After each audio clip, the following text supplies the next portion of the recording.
Welcome to the Fourth Step Podcast. On each episode, we interview recovering addicts and learn their story with addiction. Through exploring personal journeys, we get a glimpse of the depths addicts fall to and their path in recovery. We hope you enjoy the episode. Welcome to the Fourth Step Podcast. My name is Kevin. I'm an addict. I'm Josh, and I'm an addict. Co-host. Steve, addict. Hi, Steve. We really appreciate you coming out today. Actually, this is the first time we've been out on location. We're down in Steve's house in San Jose. So to start off, so the audience knows, Steve's been my sponsor for 17 years. And we started our relationship together around a Narcotics Anonymous convention.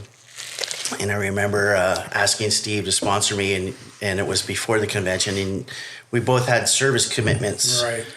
And we, you said, let's talk about it after the convention. Let's finish our service. And then you and I sat down, had a conversation. We went to a couple meetings together, and then you said to me, and I remember this clearly. You said, you asked me to sponsor you, but I'm going to say yes, but the truth is that we're going to sponsor each other.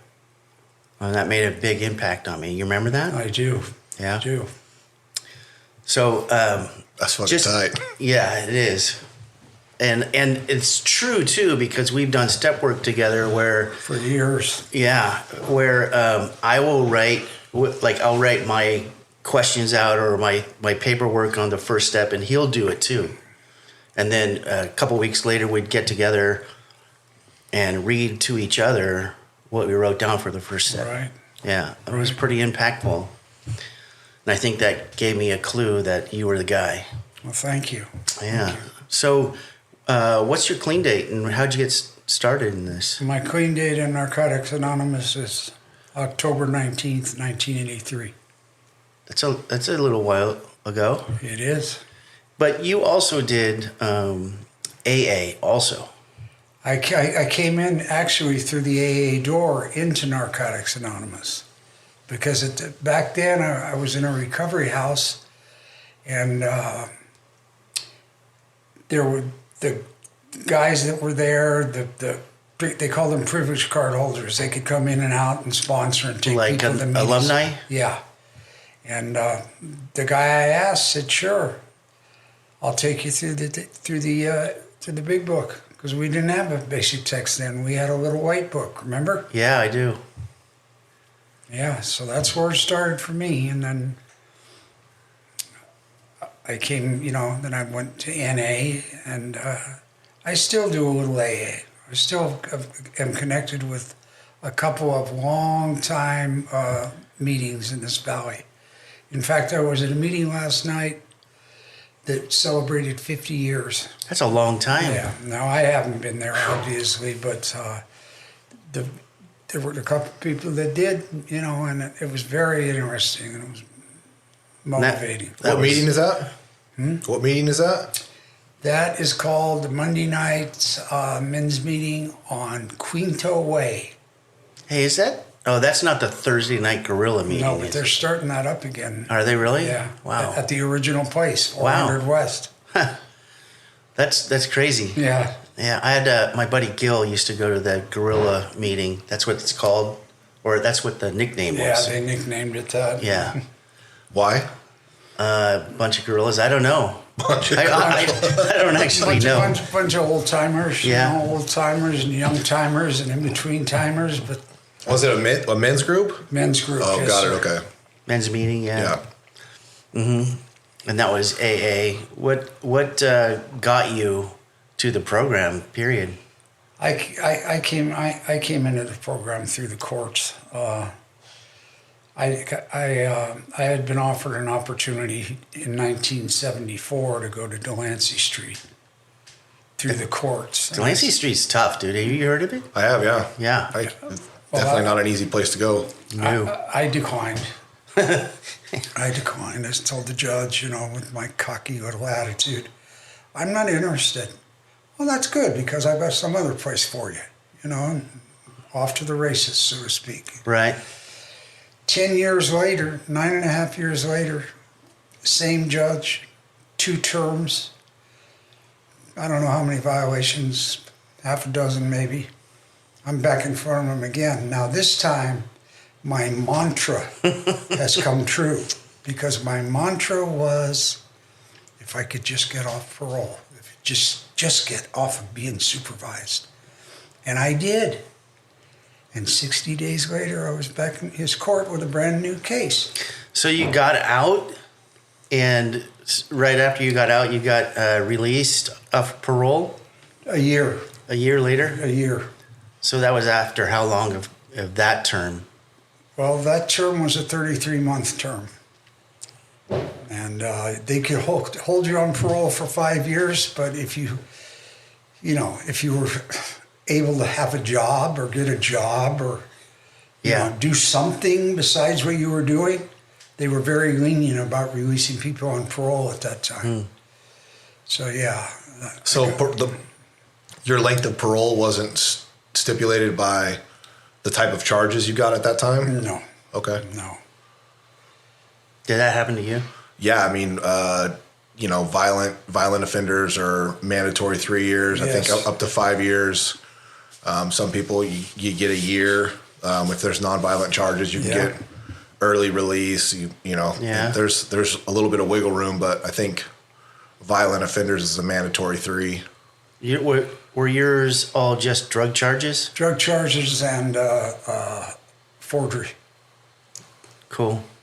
Well, not cool, but it's not violent offending. No, I didn't have a violent offense. And I remember hearing you talk about it years ago at group level in meetings, and I really liked how you would say it. Because sometimes we have to go to those places that we have to go to get here. Yeah. And you would never talk about like doing a prison term, never glorified any of that stuff. It was just a fact that sometimes we have to go to those places. And that was it. Yeah, I didn't know you had been to prison. You didn't? No. I may recall like a conversation. Like I was trying to think about had you told me that, and I think maybe there was like conversations going on where like I could tell you identified with something that somebody had said, and I maybe had assumed it, but I had never heard you say it. So, well, it's interesting. Well, it's interesting to me because when I was doing time, that's all I talked about. Yeah. You get out and you go back to the neighborhood, wherever you friends, acquaintances, whatever, with a firm belief that things are going to be different. And then you take a fixed pill or a drink, and it's like you never left. You know what I mean? That 33 months was just a fading memory. And you're right back at it. Right back at it. Right back at it. So that's a pretty good example of the vicious cycle of this disease. Oh my God, you better believe it. I have my 2 oldest daughters. One of them's 57 and the other one's 50. And my mother used to bring those kids to see me every 2 weeks. And then once in a while she'd make my younger brothers and sisters come. And they hated it. And I know they did. And they were ashamed because I was ashamed. I had nothing to offer, just promises. I promise when I come home next time, I'll be more involved in your life. I'll get involved with the Bobby Sox with you. And you can only tell those kind of stories a few times. I'm sorry, what's a Bobby Sox? It's softball for Little kids? Got it, girls okay. softball. Okay. And my 2 daughters were involved in that. And so, that was the segue to open a conversation and, then go on with promising that things will be different and I'll be more in your life. And I wasn't.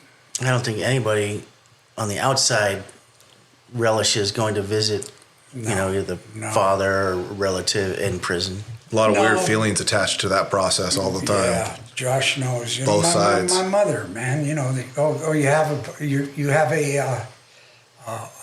a metal bra. You have to go to friends outside and change your clothes. Then you can come back.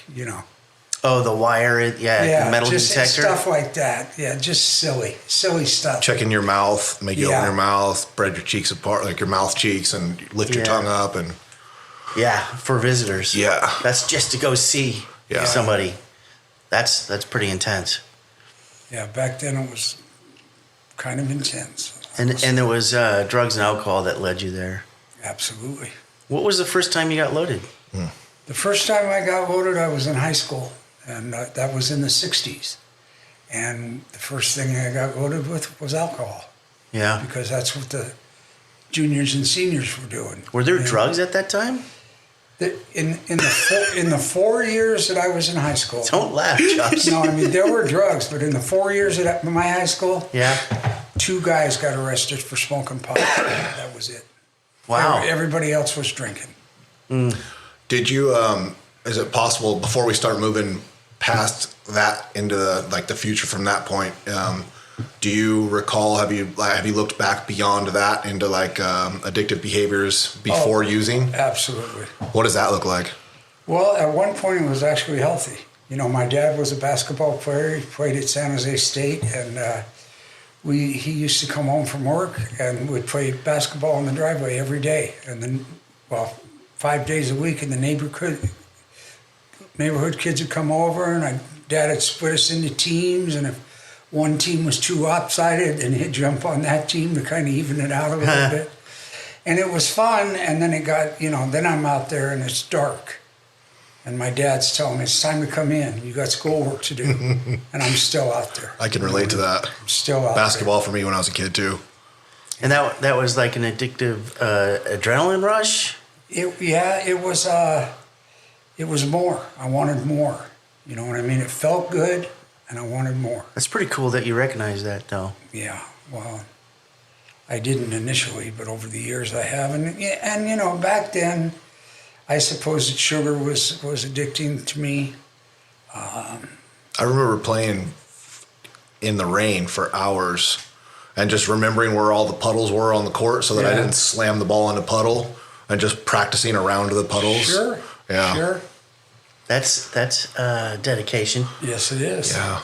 So a lot of times what comes up for addicts, not everyone, but a lot, is that there's some type of childhood trauma that triggers that addictive personality that changed the way you feel. Did you experience any trauma growing up? You know what? I really didn't. I grew up in the 50s and the 60s, obviously, late 40s.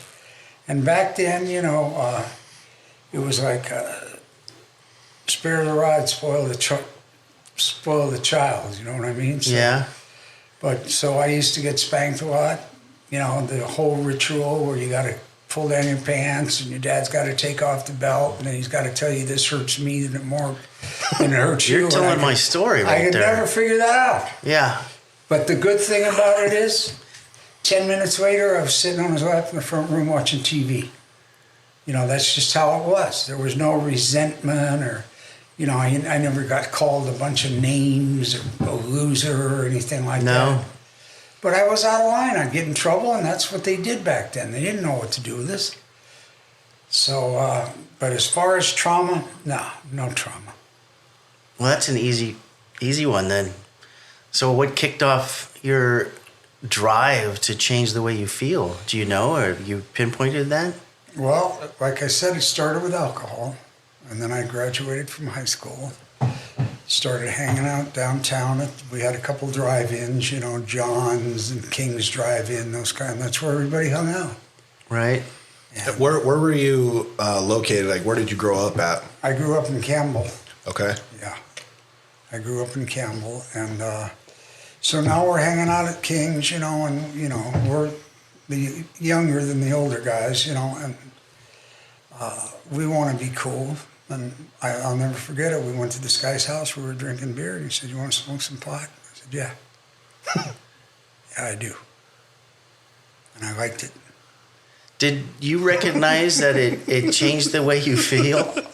The first time what I got was cotton mouth and hungry. But as it went on, I could notice that it was changing the way I feel. Mm-hmm. And I liked it, Because, I don't know how it was for everybody, but I was just a young kid, you know what I mean? Basically 16, 17, 18. I didn't feel good about the way I looked necessarily. You know, I didn't. I wanted to be like the other guys. I wanted to be like the cool guys, the guys that, you know. And so that's where it started for me, and it stayed there for a while. And then, you know, the '60s, the Flower Child thing, all of that, the LSD, and man, we jumped in. So you got sucked into all that? Oh yeah, we jumped LSD, in. mushrooms, all the psychedelics. LSD, when we started, there was a group of us, and we used to get together. We'd go on dates with our girls on Friday night, and then we'd meet at midnight. And then we'd go up to San Francisco and take LSD and stay up there all night. And The good old days. the good old days, man. And it wasn't even illegal then. They hadn't determined what it was. Right, yeah. So if they give you a breathalyzer, you're zero. You're good to go. That was the time of the electric Kool-Aid test? Yes, right around Testing? that time. What was that, his name? Leary? Timothy Leary. Yeah, And the other guy was who? Casey or Kesey? I forget. Ken Kesey or something? Yeah. That's before your time, Josh. Yeah, I don't know what the fuck you guys are talking about. LSD back in the day. I have an idea. I'm just Yeah. But I think it's important that I share this with you guys because I was a complete failure at this. When we were taking LSD, I told myself, this is as far as I'm going. I'm not interested in anything else. I like this. It's cool. And like I said, we used to go up to San Francisco, right? So we go up to the hotel. You get a spoonful of LSD for $4. They just drop it right down your throat for you. Wow. a full spoon, Yeah, not a Liquid? no powder. Not a- Powder. not a tablespoon, like No, a a teaspoon. teaspoon, a little tiny, like a dab. Yeah. Yeah, $4. So anyway, we're doing that for a Fucking while, and we're running around in San Francisco. We're running around in the Fillmore district. It's just crazy. It's wild. It was wide open then. All that's going on now was never going on then. I used to go in and out of those pool halls in the Fillmore district. I'd be the only white guy in there. He's trying to trade a little bit of this for a little bit of that. You know what I mean? And it was no big deal? No. So we went up one night, and he didn't have anything except for crank. You want to try this? Different type of party there. Yeah, that was. And I told you I had those boundaries, Yeah. but they kind of melted away. You had an expectation to go out there and have a good time, Yeah. and Yeah. so fuck it, we're doing something. How did you use it? Intravenously. Oh, right out the gate. Just, Right out the Are gate. you kidding me? First crank I ever took. Wow. That's why I did that. I turned my head. I didn't want to see it. Hey, yeah, I same thing happened with me, except I didn't shoot right out the gate. In fact, it took me years before I ever did that, and it was only because the guys that I was with were doing it at that time. Mm-hmm. And I did it twice, and I didn't get high either time, and I didn't want to do it anymore, so I went back to snorting it. the first time somebody did that for me, they missed. Oh. It was so bad. Yeah. I'm a real good addict, so immediately I was like, hit this arm and make it work. Yeah. And then I went and sat in the hot tub and just massage. Yeah, that big fuck. red welt. Fuck, Yeah. I could barely move my arm for a couple days. Sure. Yeah, That's brutal. yeah. Wow. So what happened that night? You did a shot of crank for the first time. Yeah. And it wasn't LSD. And what happened?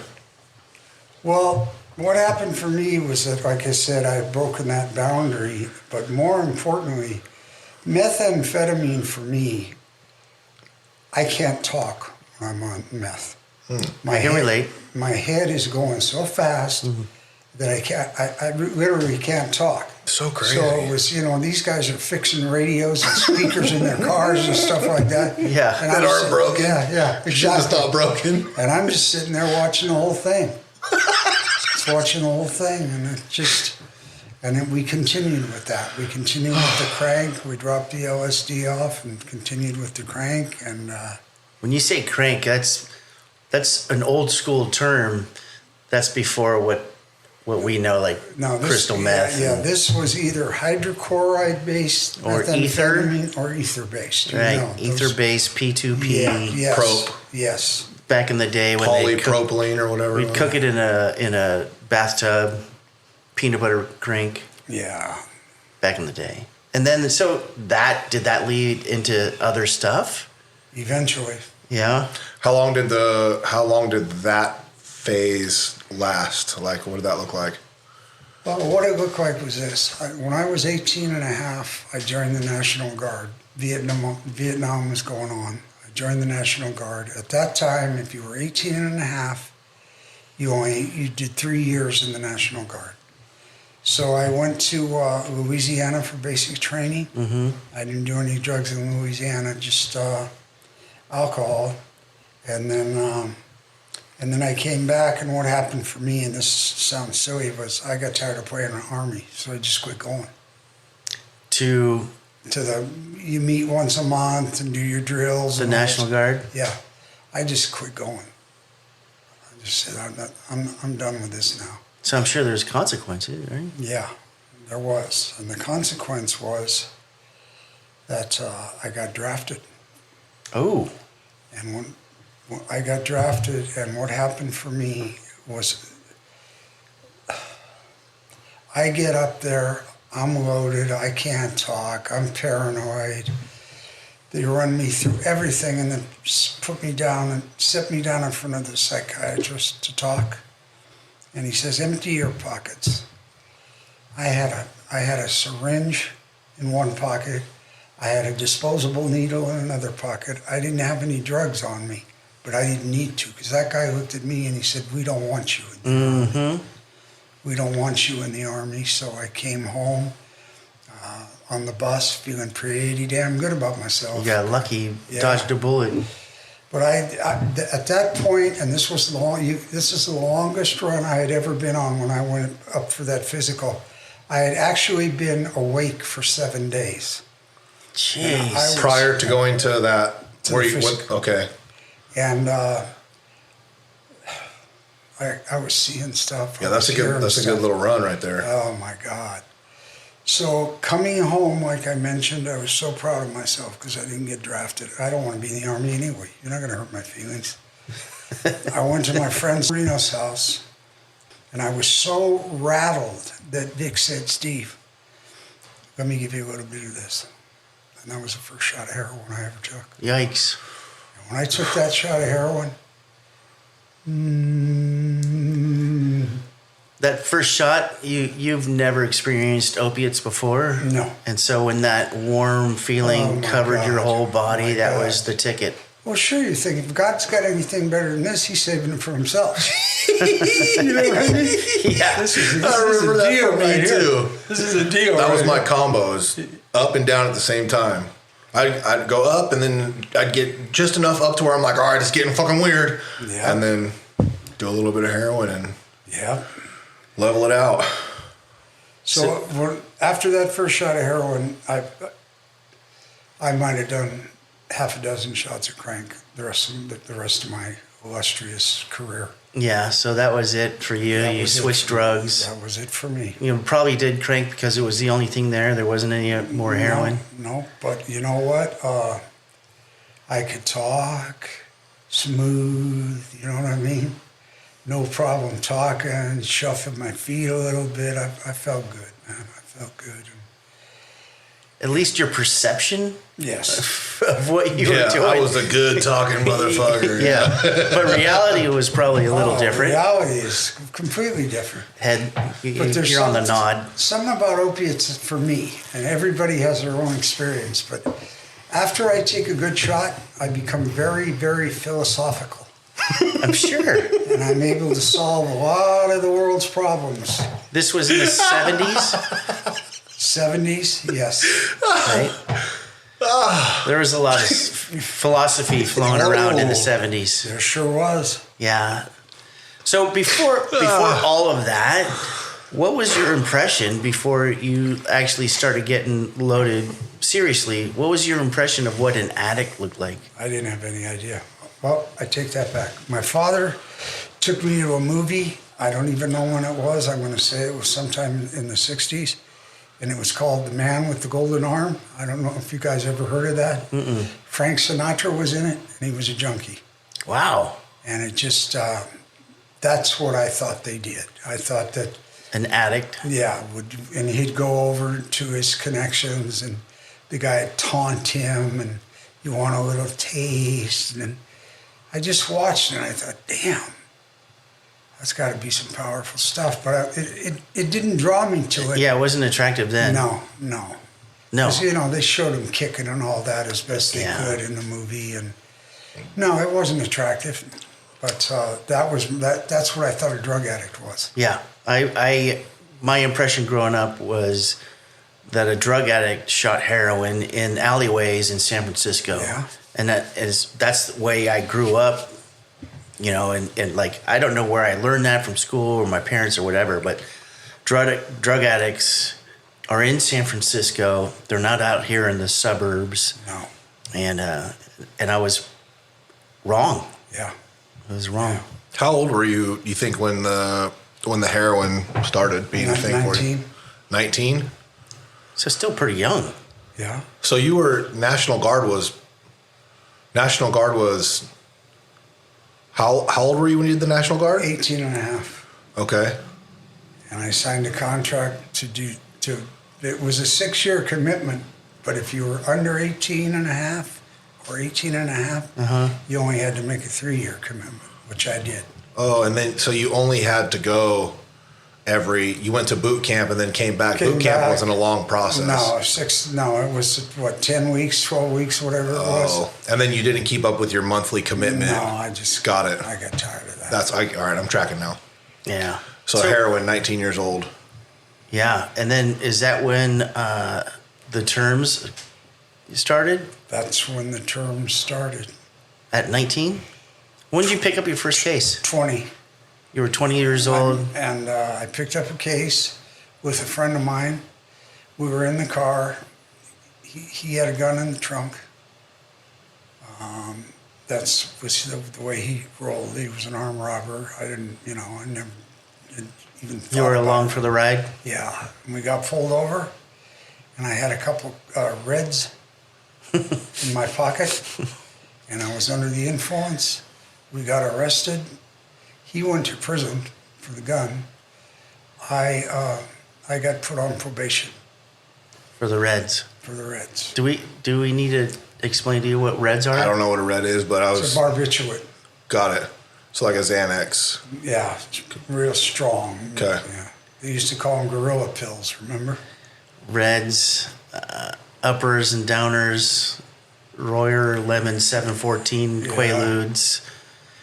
A lot of pills back then. Yes. A lot of pills. Cross tops. So I pick up this case, and I'm using. And so Santa Clara County initiated a methadone program. Wow, that early that was around? Yeah. Fuck, I had no idea it's been around that long. And so, they actually, the guys that I knew that were on it, they seemed to be content. They were still using, and it's fruitless to do that, really, because Methadone and the using. best thing you're going to get out of that is some kind of an overdose, because you can't get the euphoric effect of the heroin over the methadone. It's so strong. So I'm on this methadone program, and I'd go down to the clinic, get my dose. The clinic was at VMC, What's that? Valley Medical Center. Okay.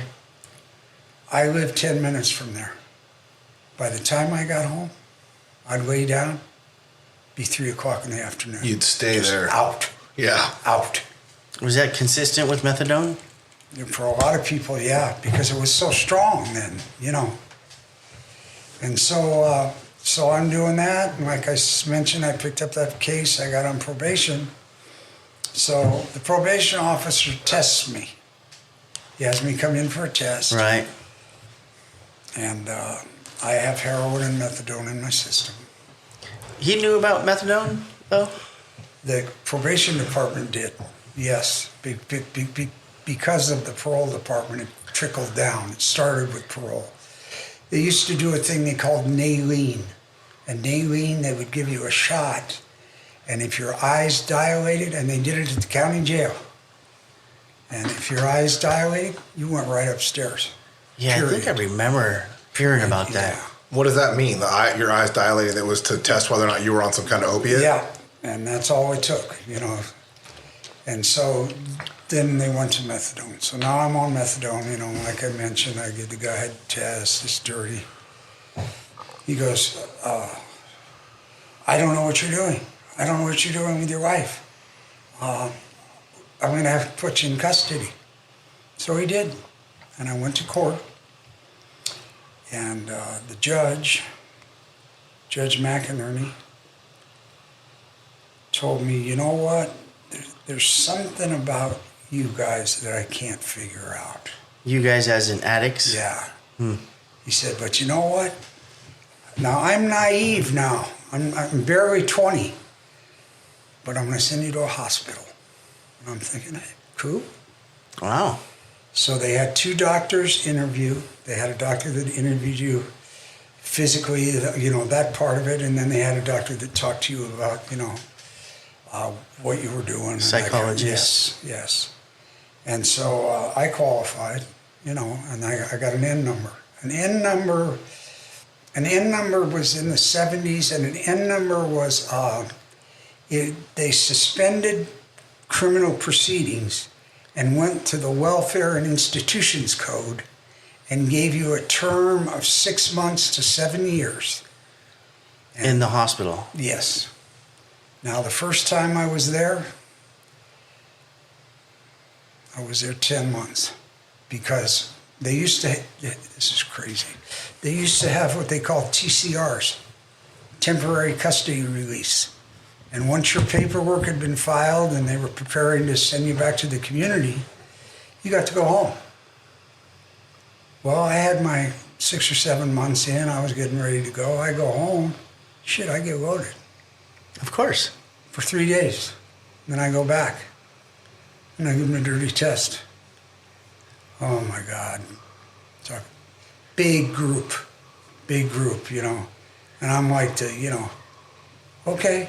Big group interviewing you? Yeah, the guys in the program as well as the counselors. Yeah, you know. you're debriefed. Yeah. You were getting grilled. I was. Yeah. And finally I said, okay, what do you want to know? Yeah, I got loaded. So they had added 90 days to my release date. And then I came home and I got loaded. So did that keep happening? Pretty Like much. you do your 90 days and then you'd go home, get loaded, come back, they tack on more?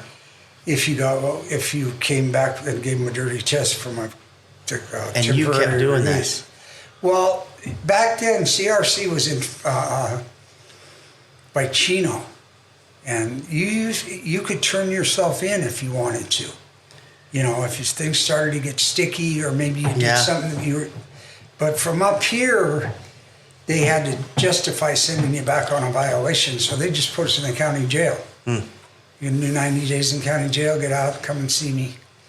And so, yeah, I did 2 terms. It's a 10-month term and a 7th-month term. And I'm going to say 3 or 4 violations. I ran that N number for 4 years out of the 7. And then I picked up a case, a possession. Now, I'm already identified as a drug addict, you know, got a card in my wallet that says I'm a drug addict. Wow. But they don't send me back to the program. They exclude me. Well, because you picked up a case. Yeah, and send me to prison. Looking back on all of that, do you have like one crazy story that you remember that was like stood out for you in your using history?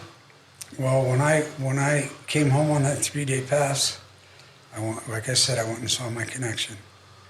And when I went back, you know, there was guys from San Jose there, some of my homeboys. Yeah. He gave me 12 multicolored balloons with heroin in it. 12. I was supposed to deliver 2 here, 2 there. No. And I did, they got what they knew what was coming. I took it to them. But where I'm going with this now, you got to remember that I'm still young. I don't know anything about going to the safe or going to the well. You just swallow it. When I got off the plane, I went to the bathroom, stuck my finger down my throat. It looked like a gumball machine. And so I'm king for the day now, right? We're getting loaded, and everybody's getting what they had coming. And This is in the hospital. it's a CRC, yes. Yeah, and did they have like needles there, or were you guys snorting? No. It's everything you ever wanted to use to administrate drugs. You can get it in prison. You can get it at CRC. All right. Now you got clinics. You can go down to a clinic and they'll hook you up with clean needles and all that stuff. Yeah. So anyway, I get excluded and I get a 210. The charge was possession for sale. I didn't have any. I had some balloons. I had a little scale. I mean, I had the fixins, but they didn't find any drugs. So they said, you know what? We're going to drop the possession for sale. That's a 5 to 15. We're going to give you 2 to 10. Indeterminate sentences back then. Remember? And that's for paraphernalia. That was for probation violation. And so, when you say indeterminate, that means like 2 to 10. They just figure it out. They figure it out based on your behavior and what you do. Got it. It's a 2-year minimum right off the top. Yeah. And when they took me to the parole board in Vacaville, which was a reception center after I got excluded, and I went into the parole board, and they told me, you know what, you got your break. We gave you a break. We sent you to a CRC. Bring us 2 years. And that's where, That's how it started. that's how it started. And the ball was rolling. You got pretty comfortable in that rotation of going in Sure. and coming out. Is that hold true all throughout your time in prison? Towards the end, it got old. Towards the end, I used to think all the time, when my release date was coming, whenever it was, I'd think, you know what, things are going to be different. And I held on to that. They never were, but I held on to that glimmer that they could be. And it faded. And so now I'm not thinking about how long I'm going to be home. I'm wondering how long before I come back. Right. Yeah, that's a bad place to be. How long before I come back? Yeah, I was fortunate enough to not do the 6-year term that I was given. Yeah. They suspended it, but I had already done 3.5, 4 years in juvenile hall. Yeah. And I would rotate in and out, same thing. And I remember towards the end, they'd put me in a group home, and I would be going to school and just it was draining. And I was so comfortable being incarcerated that I was able to ask them if I can go do the weekend in juvenile hall just to get away and relax, sit on the cot. And so I would request, a weekend in juvenile hall just to feel okay, which looking back was a warning sign. Absolutely. We get comfortable. Some people that do long terms, I'm sure, get institutionalized. I never felt like I was institutionalized. No, huh? But I was comfortable. Yeah. I remember having the fear of the end of my last term was not fun, and I did not want to be in prison anymore. And it scared it, like the circumstances leading up to like the end of my term scared me. Like I'm like, I don't want to fucking be here anymore. I don't want to do this. And I remember getting close to getting released and feeling like very clearly knowing like I'm more scared of getting released than I am of staying here, and this fucking sucks here. Yeah, so that's a tough spot. Fuck, man, that feeling is not good. Mm-mm. So you were in and out, and that parole board told you come back, give us 2 years. what from there? Like, were you in and out, or did you give them the 2 years and you got released? Was that the end of your prison term? No, I did the 2 years. So the 2 years was 24 months. I had 4 months in the county jail, so it was 28. And 28 and 5 is 33. So they gave me a 5-month parole date. So that was the longest term I ever did, was 33 months. So at the end of your prison term, what led up to going to Pathways, right? Yeah, how'd you get clean? Yeah. Okay, it's a very, very simple story. Back then in those, in the Sheriff's Office in San Mateo and everywhere, they didn't have 40 Superior Court judges. They had like 5. Yeah. And I kept drawing the same one every time. N number, B number. So I'm back in his courtroom. Judge McInerney, I got a Again, same guy, huh? phenomenal story later about that. But anyway, he goes, Mr. Rigetti, what do you want to do? Now I'm 36 years old. And you know what I said? I don't know. I don't know what I want to do. answer. Yeah, fuck, that's a good answer. And he said, well, I got an idea. And this is the way I want to do it. I'm going to suggest you get into a program. We'll give you the connection to the program. Your public defender will get your interview. And if you go in the program and you come back in court in 6 weeks and you're in the program, all good. Program being a drug rehab. Drug rehab. Yeah. Inpatient treatment. Yes. Minimum 6 months. So I said, okay. That was on a Thursday afternoon. I had been in court all frickin' day. I know you guys know how that goes. And I got in that night. And I got interviewed on the phone, and the guy goes, hey, you're a heroin addict, you got tracked? Yeah, I got all that, man. He goes, don't come loaded. I don't know this guy. Mm-hmm. I don't know anything about that place. And I didn't fix before I checked in. So you had that, it sounds like you had that small glimmer of hope, that little bit of light that you... Just a little tiny bit. Something might be able to change for you. Have you heard about drug rehabs before? Oh, like yeah. your partners and running partners have been through there? Yeah, and I was born here in San Jose, so I knew about the 2 drug programs here. I knew about Delancey Street and Walden House. I didn't want to have anything to do with it because I didn't believe that people like us get clean. I just didn't think it happened. And I didn't have any evidence, you know what I mean? I never saw any of my partners clean, no. I don't know. I remember I never thought I was an addict until I heard something in meetings that I related to, because I consciously was choosing, I'm making a choice. The drugs aren't making me do this. This is what I am doing. And so that's why I was never able to I'm not going to get clean because I don't want to. I tricked myself into convincing myself that the reason I'm getting loaded is because that's what you want. It's a wanted. personal choice. Yeah. I don't need to do this. This is what I want to do. Man, your addict was conniving. Still is. Aren't they? Yeah. True. So you got to Pathways. Yes. Checked into Pathway on the 18th of October, 1983. Now, I had took a fix before I went to court, but that was in the morning. And I did not take a fix before I went in because that guy told me not to. And so the next morning, October 19th, I woke up. That was your clean date. That's my clean date. Wow. That's heavy. It's amazing. Last time you ever got loaded that day. And you remember it clearly?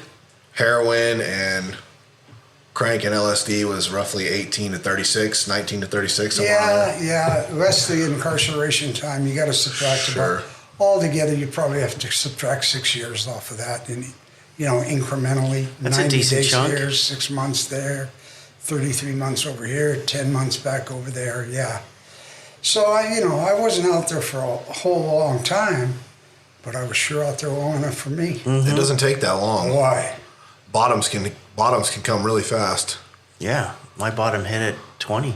Yeah. What was that day? in Pathways your first day? I was kind of scared, to be honest with you. Yeah. But there were 65 people, 43 men 65 in the program? in the program. 43 men, 23 women, It was So it was- co-ed? co-ed. Wow. And insane. It was insane. I bet. The energy, the energy was just frightening me. But I looked at you guys and I didn't know if you were queen or not. But I decided, I'm going to find out. I want to know.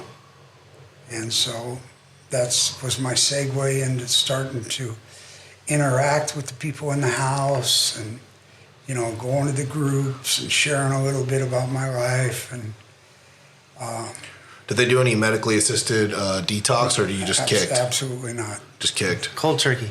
Yeah. Now at CAPS was the other program, Pathway and CAPS. CAPS was a smaller program. It was 25 beds. If you were detoxing, they'd put you on a 21-day methadone detox. Oh, no kidding. Yeah, right down at the clinic, 2 blocks away from where their house So was. they would allow addicts to do methadone while they're there? While they were in treatment. But it was going to be 21 days, and it wasn't going to be 22. If you didn't stop at 21, you're out. I imagine they were testing the whole time too. Yeah. So Absolutely. So Pathways led you in. Did they take you to meetings right away? Put you in the bus? Every rehab I've ever known had a van. Oh, yeah. They had 2 or 3 of them. Yeah. And they started taking us to meetings. Back then, this was AA at the time. yes, there was one meeting of Narcotics Anonymous a night. What year? 83. And there was one every night. Monday night was the men's and women's meeting. Tuesday night was the candlelight. Wednesday night was the cuckoo's nest. Thursday night was the pit. Friday night was a speaker meeting where they used to bring people from out of town to speak. Saturday was a 10 a.m. meeting. They called it the get up meeting. And on Sunday it was 4 o'clock, and that was the birthday meeting. Dude, Wow. I just realized there's no way I would be able to remember any of that. I was in rehab the same time you were. Yeah, Different rehabs. That's crazy. it is. And, well, you already know, my counselor was Mike Sheridan. Yeah. So that's a trip. I use with Mike. 1983 was a pretty pivotal year for me because it got me introduced to Narcotics Anonymous. They'd throw us on the little Yeah. druggy buggy and drive us to meetings. You bet. Druggy buggy? No, I was just thinking 87 was a pivotal year for me. That's the year I was born. Oh, shit. And You're funny. when I don't know how to act, or when I don't have my hand on the pulse of what's going on, I just dummy up. So I went to the meetings and I just listened. And it took Can me you a while. can you elaborate a little bit on that? The pulse of going on where and dummying up. What do you mean? Okay, dummy up means that you just don't say nothing. Okay. Period. You protect yourself by staying silent. And the meetings were confusing for me. I didn't understand the language, but they kept taking us, man. They kept taking us. Oh, so you're saying you were going for a while, but you just wouldn't talk. No, You were just watching. I was just watching, Got it. observing. And then lo and behold, all right, Juan, my sponsor. My grand sponsor. Yes. He walks through the door of the recovery house as an alumni. I couldn't believe it. I thought I was sure he was either dead or doing another term. Wow. So you know him before? Oh yeah. Yeah, we used together, we did a lot of stuff together. But the thing about it was, no, that was in October. So. He had I think he had 4 years clean. And when he said he had 4 years clean, 4 years then was a lifetime. oh my God, wasn't it? Yes. And I thought, how do you do that? It's going on in my head. How do you do that? How come he can do that and I don't believe I can do it? And it motivated me. That's pretty intense that you saw your active using partner, crime partner, that had quite a bit of clean time at that time. You're right. Back then, like you said, 4 years was a truckload back then. Yeah. So that's how I got motivated. That's, he used to pick Steve Ruby and I up every night, every Monday night, and take us to the men's meeting, and that's where all the guys were at. And that's where I found my sponsor.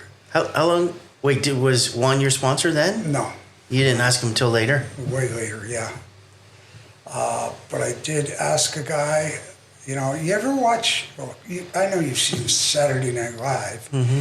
You ever watch Martin Short when he does that thing about, I think I'm going to ask him, no, I'm going to go over there. I don't think I'm going to do that today. That routine that he does, Martin Short, that's what was going on in my head. that was a long time ago, Steve. Yeah. So I walked up to this guy and I introduced myself and I said, would you be my sponsor?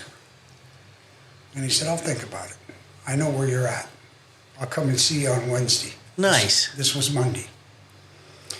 So he came to see me on Wednesday, just like he said he would. And we sat down and, I'm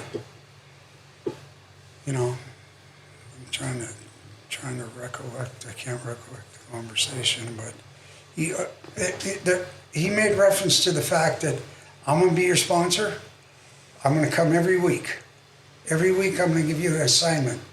If the assignment isn't done the following week, I'm not your sponsor anymore, because what that says to me is you're not willing to put the work in it, so why should I waste my time? Wow.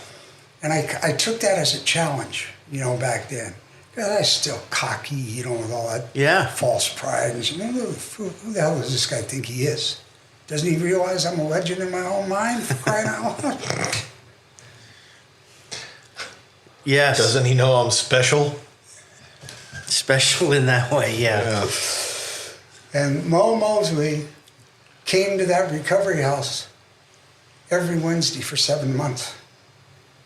Never missed a Wednesday. And I never missed an assignment. And so he gave me some assignments, started with the Golden Books. You remember Father John Doe, the Golden Books? No, I don't. We have them. Vicky bought them. They're on different principles, and he started there with me. Wow. Are those like the old Hazelden books? Old, very old. I have a few of those still. So he took me through some of those, and we read them together and what have you. And then he told me, okay, here's your first assignment. I want you to write about fear. And I said, okay. I didn't know exactly what he meant, but when I started writing, I knew exactly what he meant, because I was scared to death. What was like one of your biggest fears when you first got clean? That I couldn't do it. That I was going to fail again. And go back to prison. Yeah. So that was motivating, and we did the assignments, and then he started me in the steps. We got the counselor that I had knew the sponsor I had. So my counselor wasn't giving me writing assignments in the facility, because he was letting my sponsor take me through the steps. That's cool. Yeah. So, we started step one. He had me read the ABCs. You know what the ABCs are in the big book? No. A is that our lives are unmanageable. B is that probably no human power could have relieved our alcoholism. And C is that God could and would. If he were sought. If he were sought. And Yeah. he said, did you hear that? I said, yeah. Well, they didn't tell you if you got around to it, or if you felt like you were worthy. Could and would, and he's just adamant about that, and just motivated me, man. Motivated me, and then I started, working steps and noticing things changing a little bit. So those ABCs, then you noticed that it came true. Yes, absolutely. I can't, he can. I think I'll let him. There you go. Yeah, same thing. And so, and it just went from there. I wrote my inventory. On passes from the facility, you used to be able to take a pass, and you had to go to a meeting. I remember passes. You had to go to a meeting, and I didn't have anywhere to go. I didn't. I had no desire to go. Besides on a pass. meetings. Besides meetings, I went to my mom's house. and hung out there and wrote my inventory, a little bit at a time. 4 topics: fear, relationship, theft, and resentment. And that was old school columns, right? Yes. So I wrote it out, and Josh has got a questioning. oh, go ahead. No, I'm just visualizing. The old AA way to do I've heard about it. Yeah. 4-step columns. I think I still have a paperwork around that. It's still in their book, you know, just their, Yeah. their so I did the writing. I did it each section at a time at his direction, and that looked like this. When you write about fear, I don't care if your mom turned your night light off when you were 4. Mm-hmm. I want to know what you feel right this minute and work backwards. Don't go back and try to bring it all up.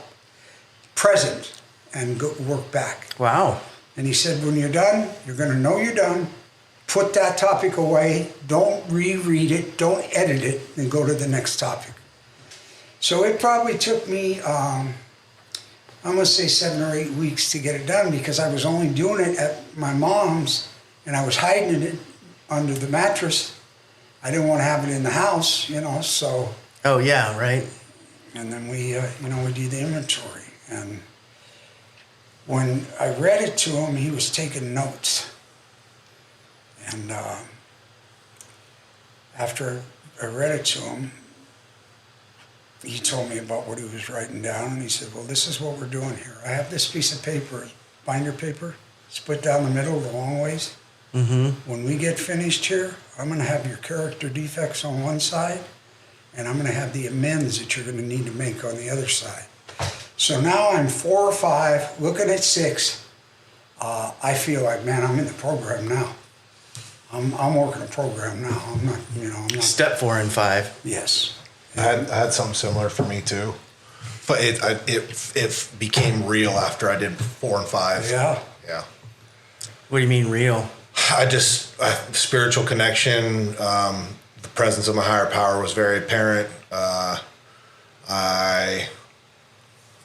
Whatever wall I had up that was keeping me from the possibility of trying to do it got let down, and then I analytically looked back at 1, 2, and 3, and I had read all the steps. I hadn't done all the work, but I started seeing how it wasn't just some stupid shit that somebody put on paper. Yeah. It was like this was thought out. There's some thought behind this, and this made this possible that makes this possible. So if I do these over here, then when I get here, this will work. And right. if I'm like, oh, this is a fucking thing. This might work for me. I felt basically the same way, that it might work. And what have I got to lose? Yeah. What do you got to lose? So we did the inventory, and then he had me say the 6th step out of the, maybe it's the 7th step out of the AA book for 30 days. And then we started on looking at the defects. And you're still in Pathways. Yes. And he's the way that he explains things to me were so simple. Character defect, shortcoming. Okay? Mm-hmm. Character defect, you're promiscuous. Continue the behavior, it's a shortcoming. You're a thief. Continue to steal, you're practicing the shortcoming of the character defect. And it made perfect sense to me. It was so simple. And so, yeah, and then, I didn't start the amends process until I actually graduated from the program. And so at that time, you're all in? Oh, I'm in now, because I believe I can do it. And you were clean for how long when you got graduated? 3 months? 7 months. Oh, yeah, it was longer. And So what step were you on by the time you got out? 9. That's a pretty good chunk of steps. Yeah. 7 months, yeah. Before getting out of You rehab. got a sharp memory, man. Sometimes. Yeah, the detail is good. So, okay, then I start my amends process, right? He's guiding me the whole way. I'm scared. I want to make an amends to my father. I know I disappointed him. I know I let him down. And I need to make an amends. And so I wrote a letter that I was going to read to him. And we met together. We made an arrangement on a Sunday to meet, just to talk. And I said, Dad, I need to make an amends. And he said, well, before you start, all I ever wanted for you was the best. I couldn't read that fucking letter. I couldn't read it, man. That got to you, huh? Oh my God, tears coming out of my eyes. What was the relationship like before that? Bad. Yeah. Bad. He was so disappointed and disgusted with me, and just bad, man. My mom was disgusted. I'd come in and I had nowhere to stay. My grandfather built a little house, a little bunk bed unit in the back of their house, and they used to let me stay there. But I stayed there. My dad would go to work, and he'd come home and he'd bring me a pack of cigarettes and throw them at me. Here. So the letter you never did get to read? Never read the letter to him. But you were able to talk about it. Yes, and I read the letter to his funeral, not at the funeral, at the Site? The grave site? I read the letter at the site. Nice. How long after that I didn't read the letter situation? How long did until he passed? Like, what was that? He passed, I had 6 years and 10 months clean when my dad passed unexpectedly. Now, what I can tell you about that is we were good. Those 6 years you were able to make amends, and We were good. Fuck yeah. Yeah. That's tight. that's pretty cool. Yeah, that was big. And so, And your resentment, did you resent your dad for a lot of the way he treated you? no, I didn't really resent him. I was just disgusted with myself. So you resented yourself. Absolutely. I hated myself. Yeah. Was that your biggest resentment, was I yourself? think so. The self-loathing and just over and over again, you're a fucking piece of shit. What are you trying to do? And I believe when I left that recovery house that I could stay clean all day. But my head wouldn't shut up. Right? You're just, stay clean. Yeah, sure you are. And I kept pushing, and I kept believing it. And that motivation turned into passion, which turned into enthusiasm. That's pretty cool. Yeah. So that covers your fear of not making it, Right. and your resentment. Your biggest resentment was yourself Yes. for all the harm you caused yourself and others. Did you believe that you caused yourself harm? Then? Eventually, not right. I had my behavior had a trickle down effect on my brothers and sisters. I was a terrible example. Always in and out of, you guys know, in and out Yeah. of jail, not here, Christmas, no show. You were the oldest? Yeah. Me too.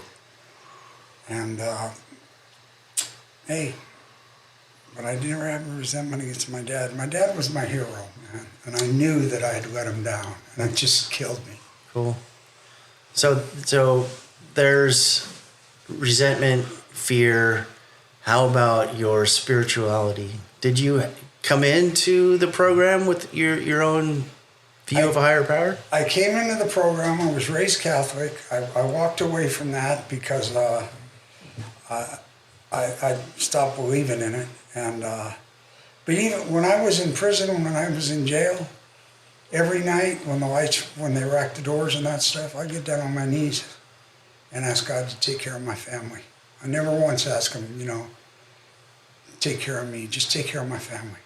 And that's where it started for me again. And then I started to believe that if I was going to stay clean, spirituality was going to have to be a big part of it, because spirituality sometimes is the only thing that turns the noise off. Yeah. So you got a leg up when you started because you already had history with your own belief. Yes, I did. That's pretty important. What's going on today? Like, one of the reasons that I asked you to sponsor me 17 years ago was, and it's funny that you talked about Mo the way you did, is that you're very like low key, simple solutions, Yeah. no drama, just basic recovery. Just basic. There's no basic, flash. Hardcore Narcotics Anonymous. Don't take anything, no matter what. That's Right? part of the no matter what family. No matter what family, we don't take anything. And there was times, you know, when my dad passed away, it was unexpected and it floored me. And I thought, you know, I don't want to shoot any dope, but maybe I could take some kind of anti-anxiety medication to get through this. And so I called my sponsor and I said, you know, Mo, I feel like I need to get some anti-anxiety medication. He goes, what do you mean, Valium? I said, yeah, I guess. He goes, okay, tell me when you ever took one Valium. And that kind of, you know, that blew up that idea for me. Yeah. But, yeah, and then it just went on and it's gone on, man. I mean, I got sentenced to 3 years, joint suspended, 5 years probation. I did every single day of that probation clean, every day. When I got got released from probation, I went to the public defender's office because they used to do what they call a certificate of rehabilitation. I And remember they do it that. free of charge back then. They Oh, charge now. So I went for that. And that entailed 2 interviews by a district attorney, 1 interview by a public defender, and an interview by a probation officer. So I got it. I got the certificate after the 5 years. That's awesome. You talked about a story about the judge. Yeah, What was that story? I'm going to tell you about that. Well, when he sentenced me that day, and I told you what he gave me, he said, come up here. Who goes up there? Who goes through that gate? You know what I mean? Oh yeah. And he shook my hand and he said, you know what?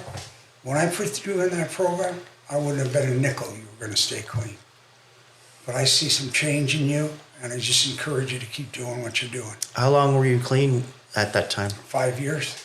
So this is when you got the certificate of rehabilitation. This happened. Yeah. Got it. So then after the certificate of rehabilitation, I decided I wanted to try to get a pardon. So I applied for a pardon through the governor's office. And the first stop was at the Board of Prisons. That's where it goes first. So I get a call from the Board of Prison Terms and they tell me, we got your application. Bring us 10 more years clean and we'll consider it. Wow. 10 years came, 10 years went. I called that guy. He didn't even know where I was. And it started there, and it started with paperwork and letters and just, you know, on and on and on. They never told me no. They just told me not yet. Not yet, not yet. All right. Okay, so that judge that I was telling you guys about, we kind of became friends. We started communicating through the mail, sending each other Christmas cards, shared with me how he felt when his wife died. And he was a mentor, a big mentor for me. That's not normal. No, absolutely not. And so it's Christmas Eve, 2017. I pull in my driveway. My phone rings. It's Judge McInerney. Go, Steve, Merry Christmas to you and your family. I said, thank you, Judge. He goes, you know, Steve, I don't know how many more seasons I got left. He was probably 10 years older than me. Yeah. He said, so I'm going to do something for you. I'm going to make a phone call to Sacramento, and I'm going to check on your pardon. Now, I'm not going to guarantee you anything. I'm just going to check on it for you. And I said, well, thank you very much. And that is Sacramento, like the capital, Yeah. right? And the governor was Judge McInerney was Edmund Brown. And at the time I got my pardon. But Judge McInerney was an appointed lifetime judge by Pat Brown. You remember Pat Brown? Yeah, I do. Yeah, okay. So, you know, I don't hear anything Christmas, January, February, March. Good Friday, 2018, I get a call. Mr. Majetti, we're granting your pardon. And it's been a long time coming. Wow. 30 years I waited. 30 years I waited for 2 reasons. I wanted redemption, and I wanted to clear my father's name. That's heavy. Deep, real heavy. Wow, the motivation is for me. I just like I want to be able to get licensed for this, or I want to do that. It didn't have anything to do with that for you. No, Trip, just- I wouldn't even consider that. I'd be like, I don't care what the state thinks. So I got it, and Was that like part of your living amends to your dad? absolutely. Yeah, he was long Man. gone, but I know he knew. Yeah. I know he knew. Wow. So, so I did that, and Whew. just kept, I got together with Vicky. Of course, you know that. Vicky had 2 years, 2.5 years. I had, 9 months. Perfect. Ex-ho and a convict. How could it be any better? You know what I mean? Yeah. Oh, yeah, dude. That's a, Match made in heaven. that's a story of success, Yes. right? So Vicky and I are together, and Dustin is her son. He's 2.5. His dad's using. He doesn't see his dad. Vicky's trying to encourage Dustin to call me dad. I told her, just give him time, honey. It's going to come. And it did. So his father came over here one day because Vicky wanted to talk to him, and she told him, you know what, Rod? I want you to sign a paper so that Steve can adopt Dustin. And we talked a little bit, and I didn't know him, but we talked a little bit, and he agreed to do it. So we started an adoption process. And that, I'll never forget it. This lady came to interview us in this house right here. Wow. And she had 2 folders about that thick, one for me and one for Vicky. She had every arrest. Those are your records. Yeah, that I had ever been arrested for. And as we're going through this, I'm at the point where if it's on there, I must have done it. You know what I mean? Steve held up his hands, just so if you're listening. It was 3 inches thick. Just His record. so this lady's interviewing us and interrogating us, and at the end of the day, she says, I don't know how you two are doing what you're doing, but I'm gonna submit the paperwork for you. That's amazing. Isn't it? Yeah. And this whole time were you working with Mo that still? Yeah, I was with Mo for 18 years. When did you pick up Juan? I picked up, Mo moved to Atascadero, and I was going down there every once in a while, and then he decided that, I should get a sponsor locally. He's still going to be in my support group. So at that time, I had a lot of stuff going on in my family with my sisters and using and all of that. So I got a guy in AA because he didn't know me, he didn't know nothing about me. So I wrote an inventory, 10-step, whatever you want to call it, and I shared it with him. And one of my sponsees told me that he told him about my inventory. So I cut him loose immediately. Wow. Fuck. So your secrets got out. Yeah. And, but they were old then, but nonetheless, that's a no-no. You guys know that. Not a safe place. No. So then I got Juan. And I've probably been with Juan, 18, 19 years. Yeah, you had Juan as a sponsor when I asked you. Yeah. And so it just carries on, today Juan's celebrating at Willow Glen 45 years. That's a long time. It sure is. Wow. That's today? Today. Oh, no. Yes, today, the 5th. Wow. So, we went through the adoption. Guess who we went in front of for the adoption? No. Yeah. Judge McInerney. That's crazy. It's insane. Somebody's looking out for you. You think? Yeah. That's too many things in a row Yeah. with this guy. He's definitely connected to you. Do we want to touch at all on kind of what your life in recovery has looked like since being involved in the recovery community? Well, I'm devoted to recovery. It's my life. I don't hang around people that are using. Some people in my family use, and when I show up at Christmas with my wife, we'll be pleasant and we'll eat and we'll visit. And then when the drinking starts, we go home. We come home together. Yeah, So- didn't your job was connected to recovery Yeah. also? Oh yeah, I worked for 12 years at Pathway, off and on, 7 years and then 5. And then I went to work for the county. And I went to work for the county as a counselor, and I ended up a program manager. And I was supervising 3 programs: the Prop 36, the BASAN, and the Drug Dependency Treatment Court. So everything that you've done in your job since recovery started has been based around helping addicts. Mm-hmm. And to Didn't- add to that, my sponsor, you're working at the recovery house. You taking the meetings, that don't count. That's not a meeting for you. Mm-hmm. You're getting paid for that. You do that, you get paid. You do your 12-step work and your service work for the program. And he stayed on me about that stuff, you know? And I was very clear about it. I was very clear. And so I had a good career. You know, I had a good career. I got to help some people. We were able to make some changes here and there. And When you say changes, you're referring to the way the county operates Yes. around Yes. this kind of stuff? yeah, because they don't know what you and I know. Is there anything specific that stands out for you as far as like some of the changes or things that you were part of or helped work on? Okay, so we have what we call the multi-service team for Prop 36. It was a parole officer, a probation officer, a district attorney, a public defender, a judge, and me, That's a lot of heavy hitters. big hitters. And so, you know, I'd go up into those meetings on the 8th floor over there at the county, and the air's thin. I mean, these guys are, you know, they're players. And I'd sit in there and listen, and then talk about this or that, talk about, you know, well, what's this? Why are we having so much discussion around letting these guys go into the jail to do their interviews?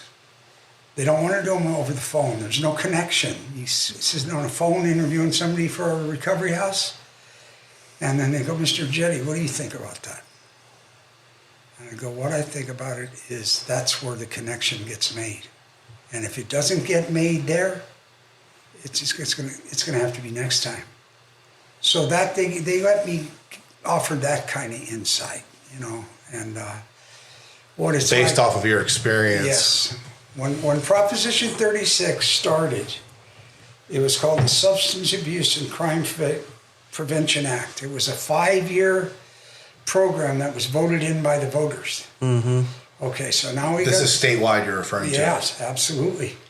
So now, you know, their perception of what this was going to look like was that, you know, they were going to get a lot of people that arrested for the first time, you know, infractions. Yeah, they don't know anything about addicts. No, and I was able to explain to them, no, you're going to get the opposite. You're going to get the 2 strikers that are too scared to steal. You're going to get the hardcore street addicts. So it was a transition, but you know, it worked out. I did the whole 5 years, and then no funding. So then they started a couple additional drug courts, and then Judge Manley started a mental health court, and then Judge Manley started So a yeah, so veterans court. you were instrumental in a lot of changes for addicts. That's pretty heavy. I think I was, yeah. So let's get current. We're talking about your current recovery, and a lot of that has to do what you're going through right now, how you're applying it. Do you want to talk about that? Sure. You know, 2.5 years ago, I got diagnosed with, I was in the hospital with COVID, and I had done a PET scan and a CAT scan and a biopsy. And when I was in the emergency room being admitted for the COVID, the nurse looked at my chart, and Vicky's there, and my son, and she goes, Mr. Mangetti, it doesn't look like anybody gave you the results of his biopsy. And she said, no one's called me. And she said, well, it's positive. Just like that? Just like that. He's got small cell lung cancer. I was in there for COVID, like I said. I stayed for 5 days and then went right to oncology. Wow. They told me, you know what? it's aggressive. We're going to hit it hard. And I'm like, I don't know anything about that. I know about hitting it hard because that's what we do. Did they tell? Fucking shoot it. Yeah. Did they tell you what stage? No, Not then. they still haven't told me. They've never told me, Steve, you got 6 months or you got 4 years or you got 90 days. Did they say like you have stage 3 cancer, stage 4? No. Small cell lung cancer, aggressive. Is Wow. what they called it. So I started off with the radiation. 30 radiation treatments in 15 days. They had to space the time out because there has to be a certain amount of time in between treatments. So they'd get me there in the morning, and then I'd be the last one there in the afternoon, or one of the last ones there in the afternoon. Are you talking with Juan the whole time? Oh, your yeah. sponsor? I'm talking with Juan, talking with this guy over here, talking with my wife. So you're you know. staying connected through the whole process. Absolutely. Were you experiencing any pain?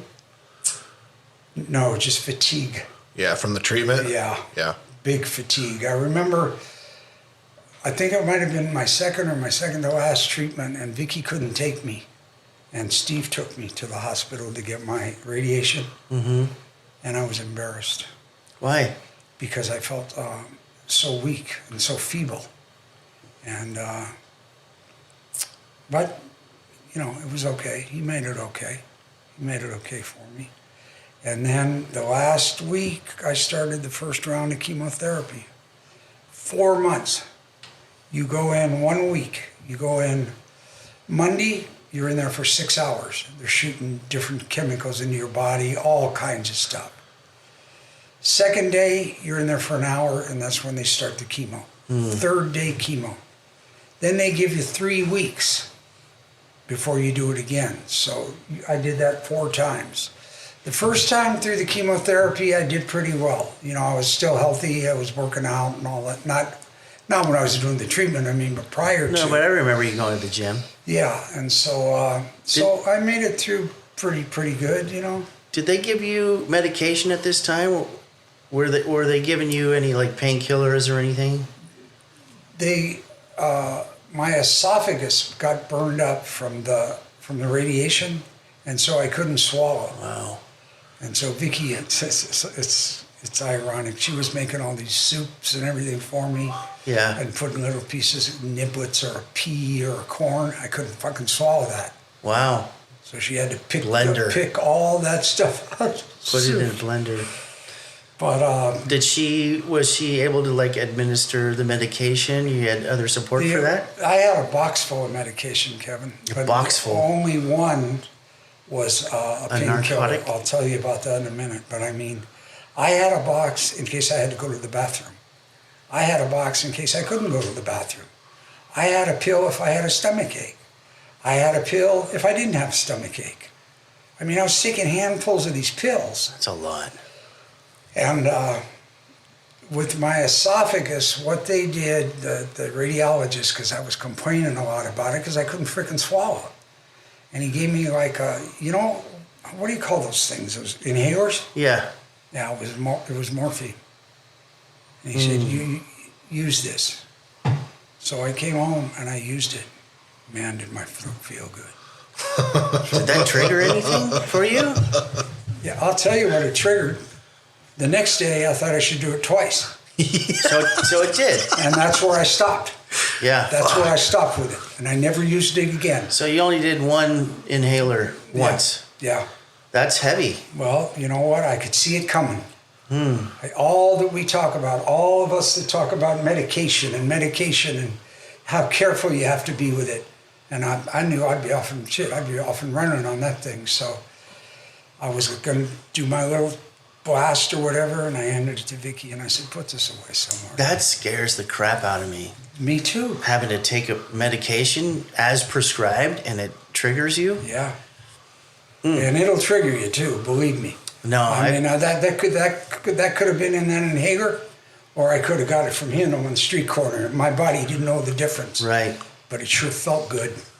It sure felt good. Sounds like you processed that pretty quickly then. I did. Vicky helped me a lot with it, and we just grinded it out. And then I did the second round of chemo. I think I had maybe a month's break in between, and the second round floored me. Floored you? Just leveled me. How big of a break in between, you said?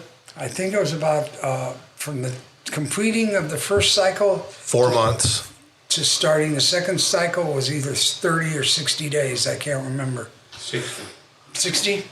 So that's Dude, I got pretty much so- back to back. Are you going to meetings this whole time too? Zoom, Zoom? always Zoom. Because it's hard physically to get to meetings? Yeah, I didn't want to go to meetings. I was so grateful for Zoom. That's awesome. So grateful. And yeah, I mean, I went from 183 to 154. That's a By lot. the end of the second round of treatment. Mm-hmm. So you completed the second round of treatment. Did it, at some point it went into remission, correct? No, never has. Okay. Never has gone into remission. So, Eddie came over one day to give me a chip or to get his chip or whatever, and he hugged me. And I saw his face, and I knew he could feel every single bone in my back. Wow. I had no fat on my body. So I made it through that. I got very, very sick. My brother thought I was going to die. I got really, really sick, throwing up, bile, sick, all that stuff. All the chemo stories came true for me the second round. And so at the end of the second round, they put me on what they call immune therapy. Mm-hmm. And the purpose of the immune therapy for me was to keep the cancer stationary. It wasn't going to go away. I wasn't going to get a clean slate or remission, but they could hold it tight in place. And the tumor kept growing, but it was staying in one place. Mm. And I did that for 10 weeks, and then I went in. No, actually, I got an email after my last PET scan. And my doctor told me, you know what, Steve, it's moving. It's moving around, so we're not going to be able to do any more of the immune therapy. Let me ask you this. When you heard that, were you thinking about connecting with your sponsor, your support group? I'm just glad Vicky was standing next to me. So you had somebody, some support. My knees got a little weak that day. Mm. And so they stopped the immune therapy, and I had 3 cells that went up into my brain, and they sent me up to South San Francisco to do what they call focus radiation, where they don't do your whole head, because I wasn't going to do my whole head. And I went up there, and the doctor up there found the 3 cells. He zapped them. They turned into scar tissue. It lasted for a year. Clean MRIs every 3 months for a year. And then it came back, 3 more. And so just recently I was up there, and I finished those 3, and I'm done. You're done, as in you're not getting any more? Mm-mm. So if that comes back, you're not going to get more treatment? No, I'm on more of a home care managed system now. Mm-hmm. So were they able to, for this last return trip, were they able to kill him again? Yeah. Fuck yeah. Successful. And that's what I was concerned about. I just don't, when it comes to my brain, I don't want my grandkids to see me slobbering and shit like that. No, I hear you. So your support group right now today, you're pretty solid, right? I feel solid. I mean, you have a lot of guys coming, checking on you. Well, you got a lot of women too. I mean, a lot of close friends, female friends also. Every day I get 5 or 6 text messages early in the morning. Praying for you, Steve. Praying Nice. for you. Love you, Steve. Have a good day, Steve. And it's motivating. It truly is. And when I went through the first round of the chemotherapy, you guys met Joel. Steve knows Joel. Mm-hmm. Joel's dad's very involved in the church in Santa Clara. He went over there, and the nuns did a novena for me. That's pretty heavy stuff, man. I don't know what that is. Can you explain to me what that is? It's where they focus prayers strictly on you. Okay. They pray for your health. They pray for your sanity, that kind of thing. Yeah, that's pretty heavy. Yeah. And so now here I am, and I know I've mentioned this to Milton once. Right now I feel like I'm free floating. I feel free. Okay. I feel free. I feel pretty good today. I woke up this morning. I waited for Vicky to wake up. I kissed her on the cheek and I said, I feel good today, honey. She cries. You know, she's scared. But God, what is it? Her support for me is phenomenal. It's just phenomenal. So that's where I'm at. You I know, believe that. I got the cancer's there. They never got rid of it. They wanted the doctor suggested or mentioned, you know what, you could do another round of chemo, Steve, but you know what? I think it'd do more harm than good. And Vicki and I were sitting here, we were on the video, with the doctor. Yeah. We both concurred. No, we don't want to do that. We've kind of reached the end of the road with it. Yeah. It's going to do what it's going to do. So you feel good about your program today? Oh, shit, yeah, man. You're solid. Solid.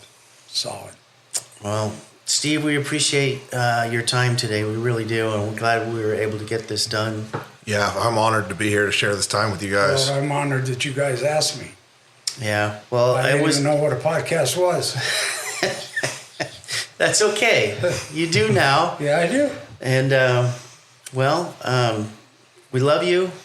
I love you guys too. All Yeah, right. Thanks for your time. Thank you. Thanks, Thank everybody. you very much. Thank you for listening, and we hope you enjoyed the episode. Often you will hear addicts referring to a specific 12-step program or rehab. These are personal stories. We do not represent any of the programs.